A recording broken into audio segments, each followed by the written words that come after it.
Welcome to my YouTube channel. আশা করি তোমরা সবাই ভালো আছো। এর আগের ভিডিওগুলোতে আমি তোমাদের বাংলা সিলেবাসে যা যা আছে সমস্ত পড়ানোর সঙ্গে সঙ্গে আমি কিন্তু সেখান থেকে কোশ্চেন অ্যান্সারও আলোচনা করে দিয়েছি। যারা দেখোনি তারা আমার চ্যানেলে গিয়ে সেই ভিডিওগুলো দেখে নিতে পারো। এছাড়াও আমি ইংলিশ সেখান থেকে কোশ্চেন অ্যান্সার দিয়ে দিয়েছি কিছু কিছু চ্যাপ্টারে। আর তোমাদের যার যার যেমন আছে, যেমন মনে করো history, geography, pol science, philosophy, আমি কিন্তু সমস্ত জায়গা থেকে কিন্তু আমি কোশ্চেন অ্যান্সার দেওয়া স্টার্ট করে দিয়েছি। যারা চ্যানেলে নতুন, চ্যানেলটা সাবস্ক্রাইব করে রাখো, কারণ আমি তোমাদের পরীক্ষার সময় পড়ানোর সঙ্গে সঙ্গে আমি তোমাদের কোশ্চেন অ্যান্সার দিয়ে সাজেশনও দিয়ে থাকি। আর ভিডিওটা ভালো লাগলে লাইক এবং বন্ধুদের শেয়ার করে দিও।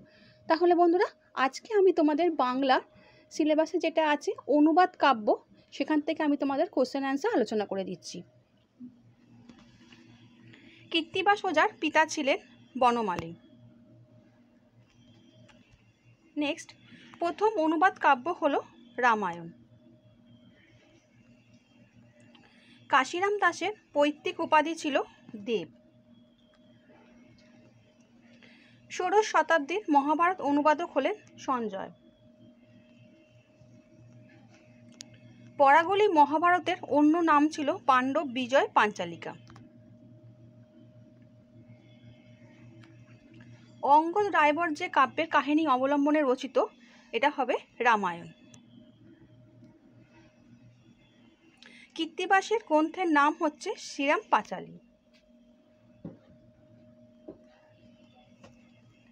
পরমেশ্বর দাসের উপাধি ছিল গোবিন্দ।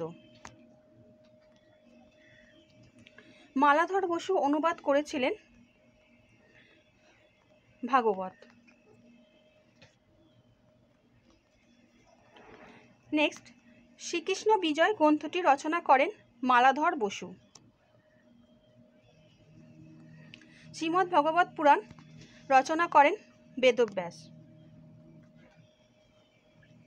মালাধর বসু ভূষিত হয়েছিলেন গুণরাজ খান উপাধিতে।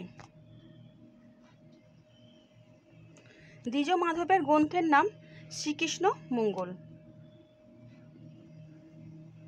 ষোড়শ শতাব্দীতে রামায়ণের মহিলা কবি চন্দ্রাবতী। কাশিরাম দাসের গুরুর নাম অভিরাম মুখোটি। অষ্টাদশ শতাব্দীর মহাভারত অনুবাদক শঙ্কর চক্রবর্তী। মহাভারতের আদি অনুবাদক গোবিন্দ পরমেশ্বর। ছুটি খান নাম ছিল পরাগল খানের পুত্র নসরত খানের। কৃত্তিবাসী রামায়ণের কাণ্ড সংখ্যা হচ্ছে 7।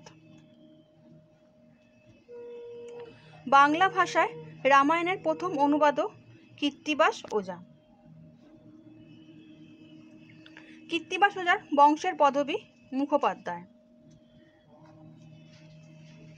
গোবিন্দ পরমেশ্বর অনুদিত মহাভারতটির নাম পাণ্ডব বিজয় কথা। নিত্যানন্দ সহকবি সভাকবি ছিলেন সাতলের রাজা রামকৃষ্ণের। কাশিরামের অনুদিত মহাভারতের অন্য নাম ভারত পাঁচালী।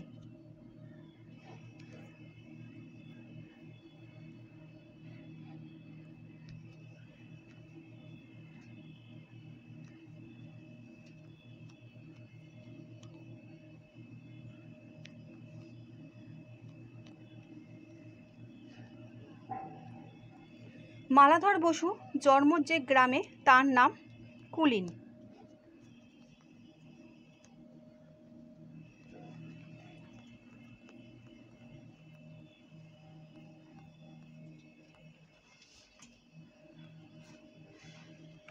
আচ্ছা বন্ধুরা, আশা করি তোমরা আজকের আমার কোশ্চেন অ্যান্সারগুলো বুঝতে পেরেছো।